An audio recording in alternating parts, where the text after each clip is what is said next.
One final comment before we begin the proof about this notation.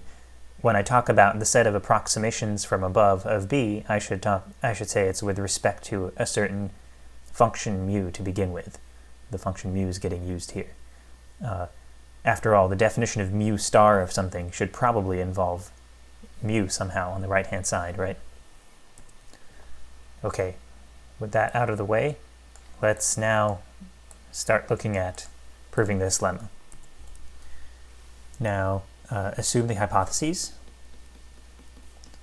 And we claim that mu star is countably subadditive. So remember that, let me just remind you, mu star is defined on the entire power set of x. So if we say this is countably subadditive, we mean on the entire power set of x. So let B sub n be any countable family, any sequence in the power set of x. By the way, I use countable family and sequence interchangeably, but probably shouldn't. Sequence means it's coming with a particular order attached to it, right? Whatever. Consider any countable family and then index it. Now it's a sequence. And I should say, let it be a sequence such that when you take the union of all of these, then that's also in the power set of x, in whatever is the domain here. But of course, the union of a bunch of subsets of x is going to be a subset of x, so that's automatic. No need to say that in this context. But what I should say is that the series converges. So sum of the mu star bn's, sum of the outer measures converges. Of course, I couldn't put mu here, right, because these bn's are just random subsets of x, and mu will only touch special subsets of x. It doesn't touch random subsets. Okay, and let me state our goal in yellow here. We're trying to prove countable subadditivity, so we want to prove that in this situation, mu star of the union of the bn's equals the sum, equals this series, the sum of the mu stars.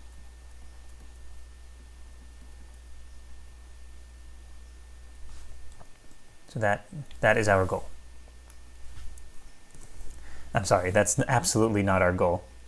We're trying to prove this inequality.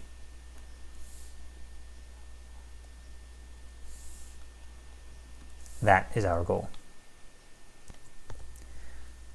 Now, each of these, on each side of the inequality, is a certain infimum, right? Well, this one is a certain infimum, and this one is a series of a bunch of infima, right? So this is similar to the situation we're in.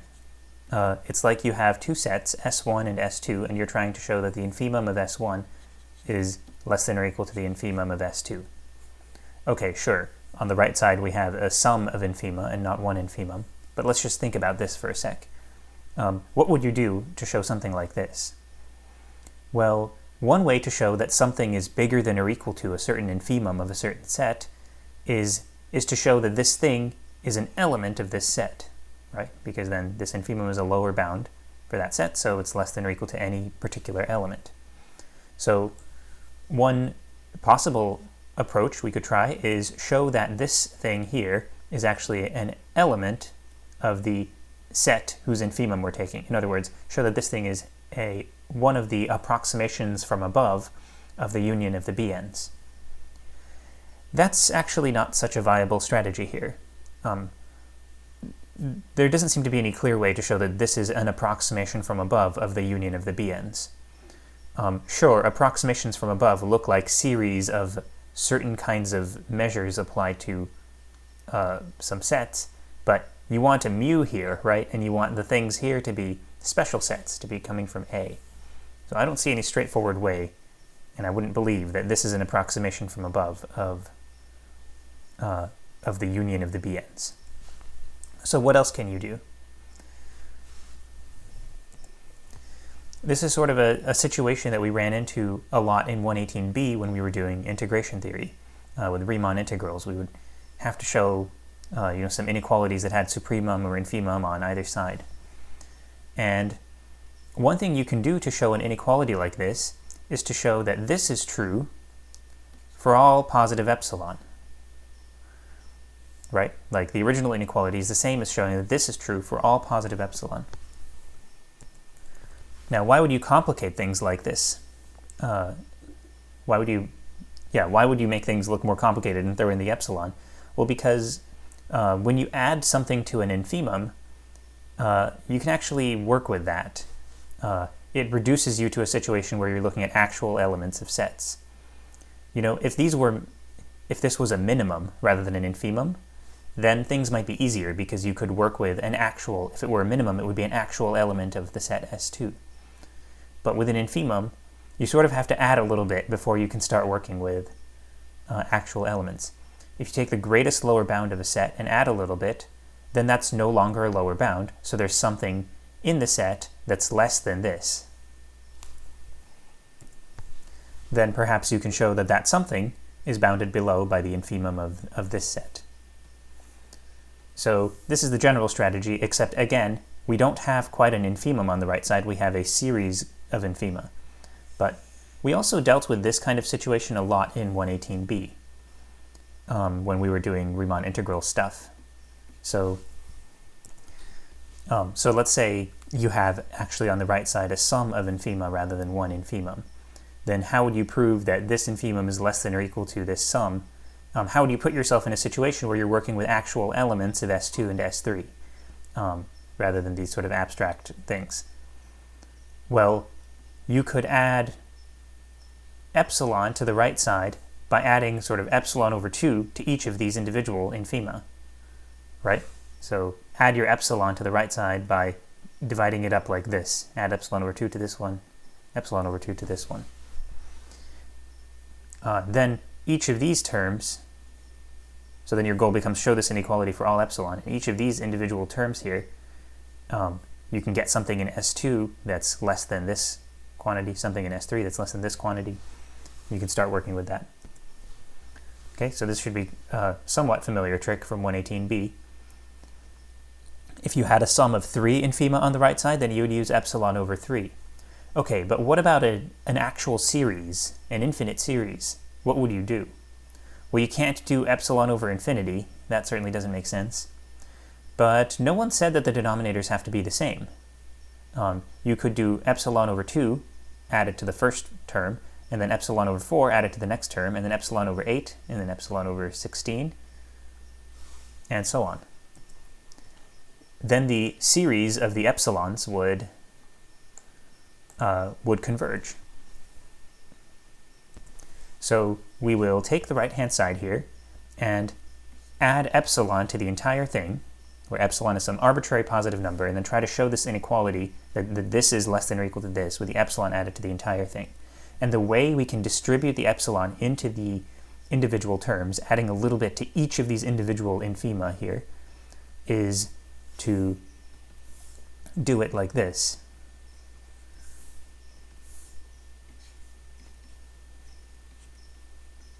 Add epsilon over 2 to the nth term. You see, this is equivalent to adding epsilon to the entire thing, since the series of 1 over 2 to the n's, from n equals 1 to infinity, converges to 1. All right, so hopefully this motivates adding epsilon over 2 to the n to these things, then focusing on that quantity. So that's what we will do next. So this is something we're going to do for each one of these terms. So for each n natural number, do the following. Focus on this object, mu star bn plus epsilon over 2 to the n. Focus on this thing. This is bigger than... Oh, I haven't fixed epsilon. Sorry. I mentioned that would be the strategy, but I should actually bring in the epsilon. So let epsilon be greater than 0. Okay, now for each natural number, look at this quantity. This is definitely, since epsilon is positive, this is positive, so this is definitely bigger than mu star of bn. which is the infimum of the approximations from above of Bn. So this is bigger than the biggest lower bound for the approximations from above. Therefore, this must be bigger than some approximation from above of Bn. So there exists an approximation from above of Bn such that this is bigger than it. So there is some family of sets, some countable family of sets, a sequence. Let's call it A sub I. Sequence in fancy A, such that, and what does it mean for it to be an approximation from above? It has to be in fancy A, and it has to be that when you union all of them, that contains B sub n, so these cover B sub n. And what else? This quantity, or the series converges, right? I should say that. The series of mu's of AIs converges. And so then that makes what the series converges to an approximation from above.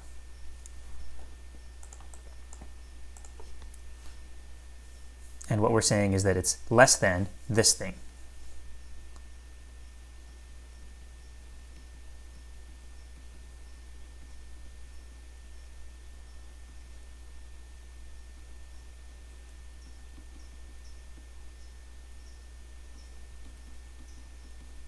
So the value of this series is our approximation from above of Bn. And really this notation should involve n, since I'm doing this for each n. So for each n I get one of these families, right? Then the A n i's, so this is indexed by I here, this family. The A with superscript n is this countable family that approximates Bn from above. And then what I refer to as the approximation from above is the value of this series. Let me just stick n's here.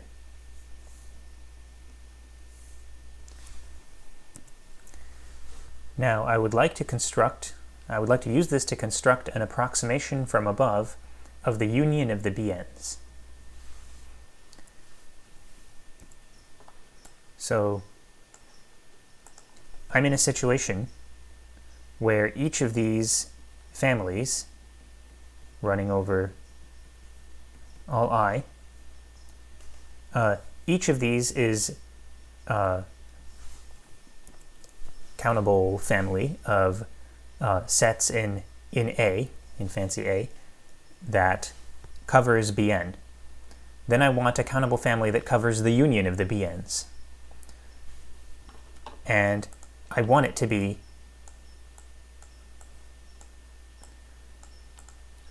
I want a countable family that covers the union of the Bn's. And I want it to be that when I look at the series, or the sum of all the mu's of all the things in that countable family of things that covers the union, I want that sum of all of the mu's to pretty much be this sum plus epsilon, so that I can show this is less than or equal to this plus epsilon for arbitrary epsilon. So what should we do? We have all of these covers of the individual Bn's. Well, a good plan seems to be to union all of them together. So run over all n, take all together all of these sets. So in other words, this running over all I and n and natural numbers n. That would be a cover of the union of the Bn's for sure. And it is a countable union of countable sets. Is that necessarily countable? Yes. This is countable. And so then we can look at the series of mu applied to all of these things. But I think that will be quite a complicated series to think about. For one thing, it will be difficult to compare that series to the series that we have information about, like this series and this series that we want to relate to something, it'll be difficult to compare series. Like if I just say, take the sum over all I natural numbers and all n natural numbers of mu of a and I, so this is like a double sum, it'll be difficult to actually compare this series to the series that we have information about without putting things into order, without choosing an ordering for the terms. So normally with an infinite series, you have to choose an ordering for the terms, or it's not even a defined series that you're talking about. Technically here, we do not have to choose an ordering for the terms because the terms are all non-negative. So you have convergence if and only you have absolute convergence, and when you have convergence, the order in which you write the terms does not matter. You'll get this convergence to the same value. However, to carry out comparisons, I do want things to be in some order. So I don't find this to be sufficient for the way I'm going to write down the argument. I don't find it to be sufficient to just say, well, the countable union of countable sets is countable, and so index them by natural numbers in any way that you want and write the sum in any order. That does not give me the tools to make the comparisons I want. So that is what we're doing, but we're just with a little bit more particular. We're just going to be a little bit more particular about how we order things.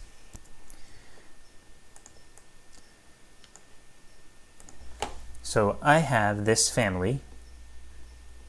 Let's just list a few terms so we can think about it.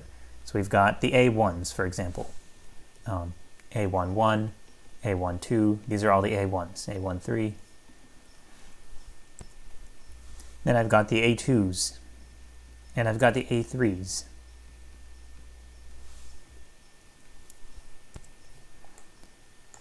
And so on. So I sort of have this two-dimensional array, infinite in both directions, of sets. All of these sets are in fancy A, and if you take the union along any particular row, so the union along this row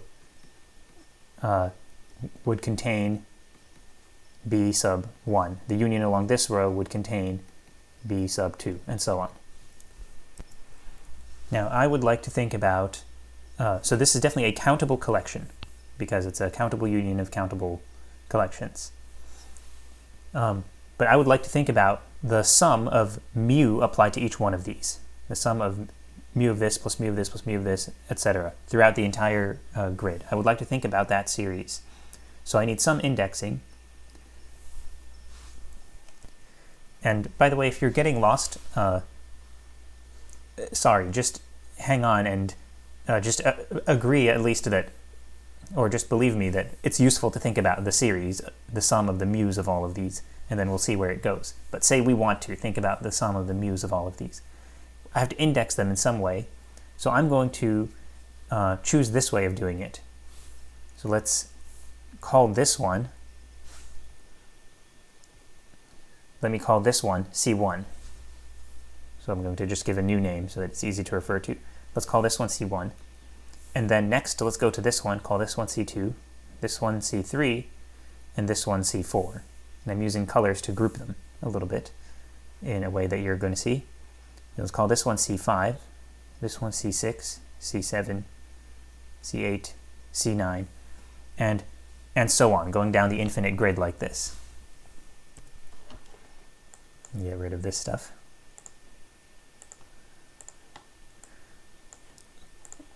So then I claim that the collection of CNs, or maybe I should use a different index, the collection of CJs running over all natural numbers j, is the collection of ANIs running over all natural numbers n, all rows of the grid, and all columns of the grid. Okay, so hopefully this is plausible that we could index things like this. Now, if I can show that a suitable series of mu of C's converges, then these C's are the ingredients needed to form what I've been calling an approximation from above of the union of the BNs.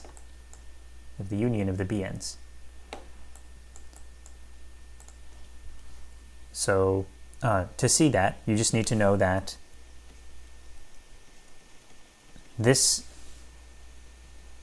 family of sets is a sequence of sets in fancy A, and the union of all of them,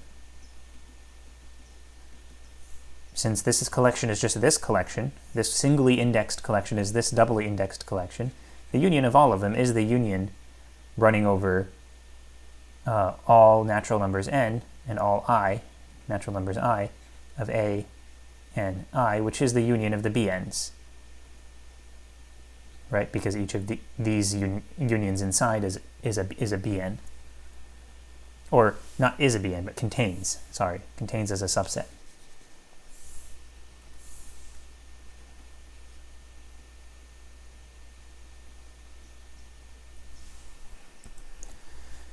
So we're almost saying that that we have an approximation from above for the union of the BNs. If we just get this series, if we manage to get this series here of the mu of Cj, if we get this series to converge, then this will be one of the approximations from above with respect to mu of the union of the BNs.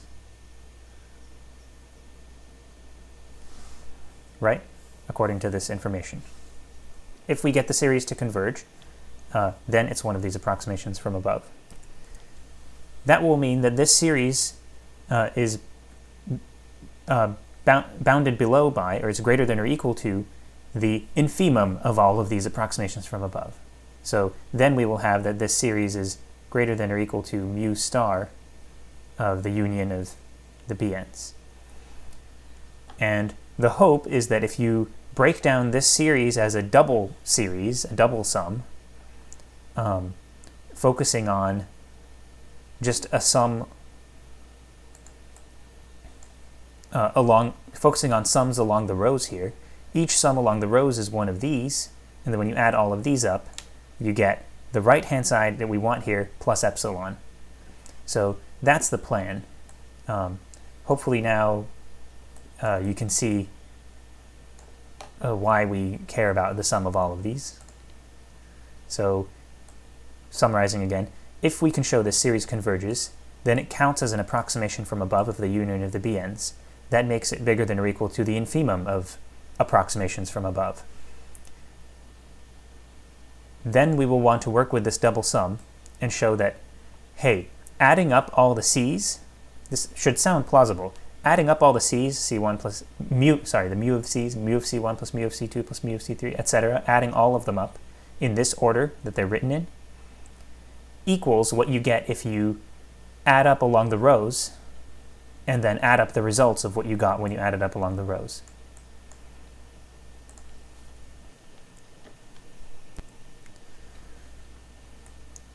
Okay, so next task is work with this series. Does it converge? And does it converge to the same thing you would get if you focused on one row at a time? All right, let's make some room. And let's start with the definition of a series. It's the limit of a sequence of partial sums. So this would be the capital Nth partial sum. It's the limit of that sequence as capital N goes to infinity. So this equality holds if the limit actually exists. Now, to make the algebra kind of easier, I can focus on, think about these partial sums. One of these partial sums is going to go in the order in which the C's are ordered. So it's going to go mu of this one, then mu plus mu of this one, plus mu of this one, plus mu of this one, plus mu of this one, and then it'll stop somewhere. But it's going in that order. And if you happen to stop at the right time, so if you stop, for example, when you reach C4 or when you reach C9, then you can describe your sum as the sum of a certain square's worth of A's from this grid. So if I stopped like at C3, then that's not very nice. Then I'm adding this, this, and this. But if I stop at C4, or if I stop at C9, or if I stop at one of the C sub a square number, then I have an actual square of A's there. So it would be nice if we could focus on just the squares.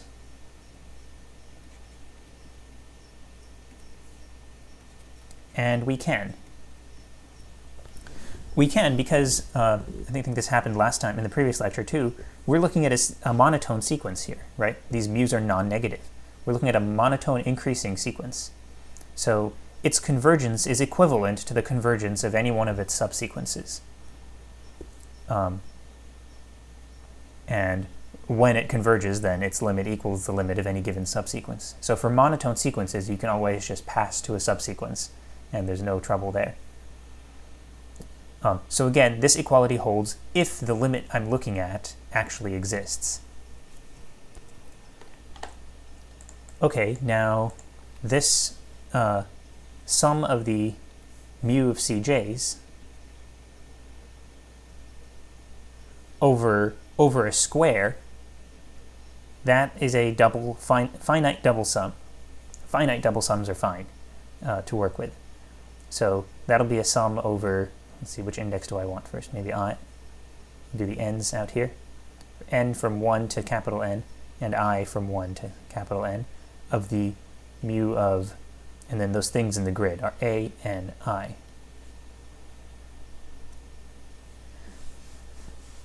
So all I'm doing is rewriting this in terms of what finite sum it actually is.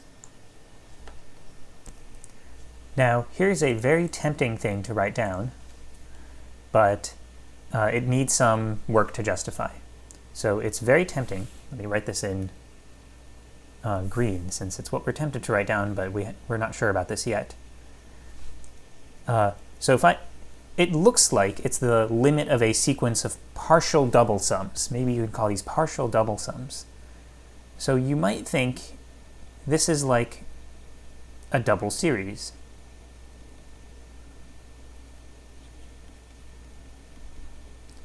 Where by double series, what's meant is for each I, this series converges, which, by the way, it is known to converge from work above. For each I, this series converges to some real number, and then make those real numbers the terms of another series, and then look at that series. So it's tempting to think this, limit as n goes to infinity, just replace these symbols by infinities. That should work, right? And it's now time to revisit our good friend Abbott. So there's a section here that, unfortunately, if you took 118A with me, I think we skipped this section. And I think if you took it with others, you may have gone into it. And I think some other instructors did it. But now we're going to need to pull a result from there. So we will shamelessly just pull it out and use it. And if you want to go through the section, you can. It's really well done. It's done as a series of exercises that you can work out. So this is 2.8 on double sums.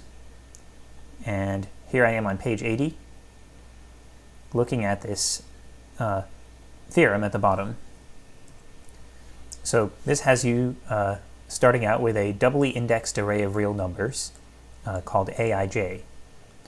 Okay, that is our situation. We have a doubly indexed array of real numbers. These real numbers, and our two indices are I and n.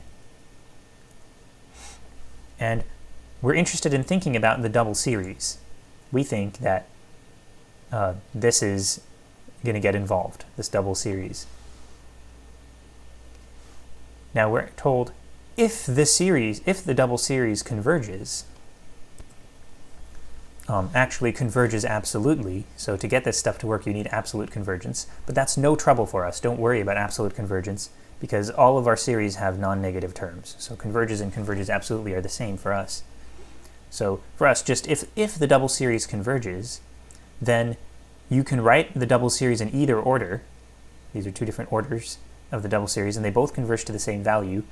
And moreover, the value that they converge to can be written as the limit as n goes to infinity of the what you might call partial double sums.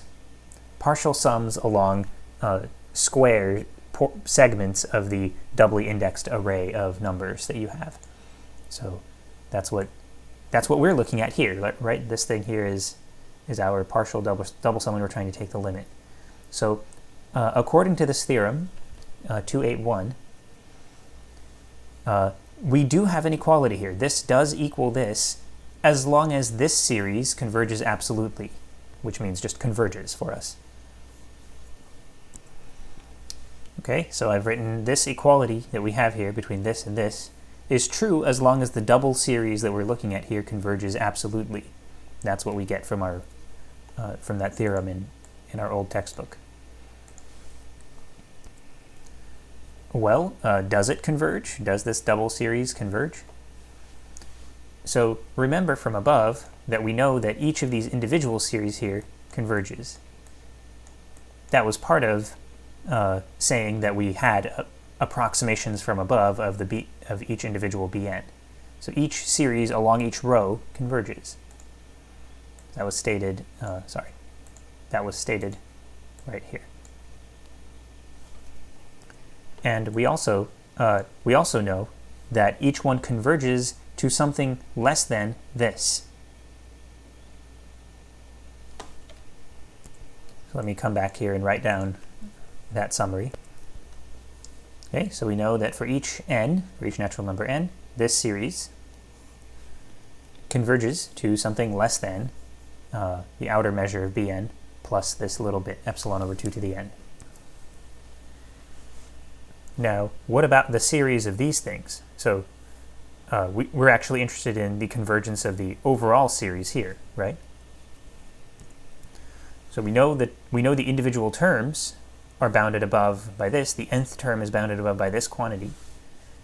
So if we can show that the series of these converges, then by the comparison test, the overall series will converge. And this is a series of non-negative terms. So what do you think about this series of mu star bn's plus epsilon over 2 to the n? This series. Does this converge? Well, by the algebraic limit theorem for series, it converges if and only if the individual, not if and only if, but it converges if the individual series converge here. So this equality is true if the individual series that I'm writing down actually converge. And what do you think of the series epsilon over 2 to the n? That's a geometric series. We just get epsilon, right? So the remaining question is, does this series converge? But we assumed it converges, actually. Remember, at the very top, our goal is to prove mu star is countably subadditive, right? That's our ultimate goal. So we consider any sequence where this sum is known to converge. Then we want to show this inequality. So this converges by our assumption up there.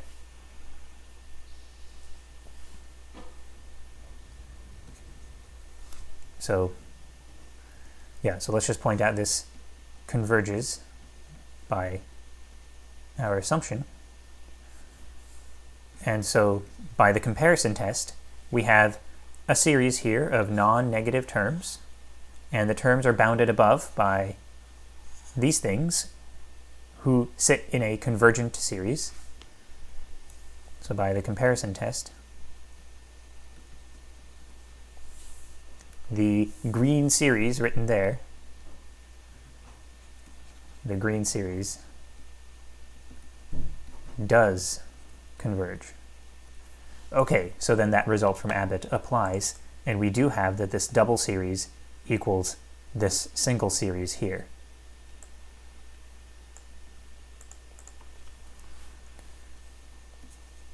So I don't want to be green anymore.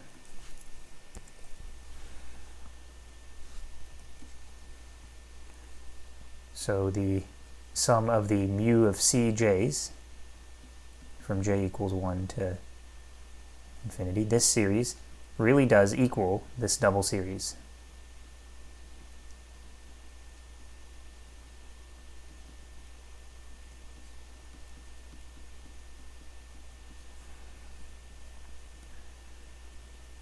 oops.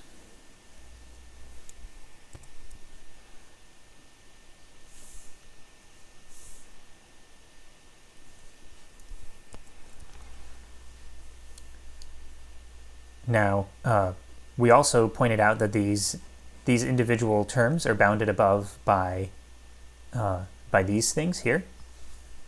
So by the order limit theorem applied to partial sums, this is bounded above by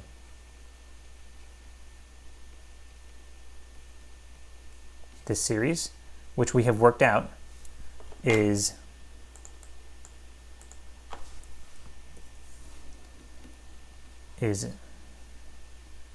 the sum of the mu star bn's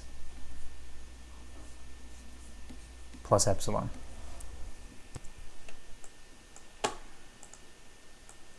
Okay, so overall what we've got is this inequality.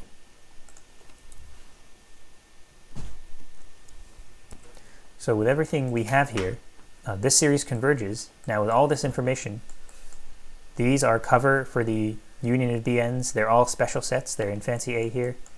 And this series converges. So the value of this series, this is an approximation from above of the union of the bn's. So just knowing that this series converges tells us that this is one of the approximations from above with respect to mu of the union of the bn's. And so since it's one of these approximations from above, the infimum of the approximations from above, so the outer measure, is bounded above by this. So bounded above by this.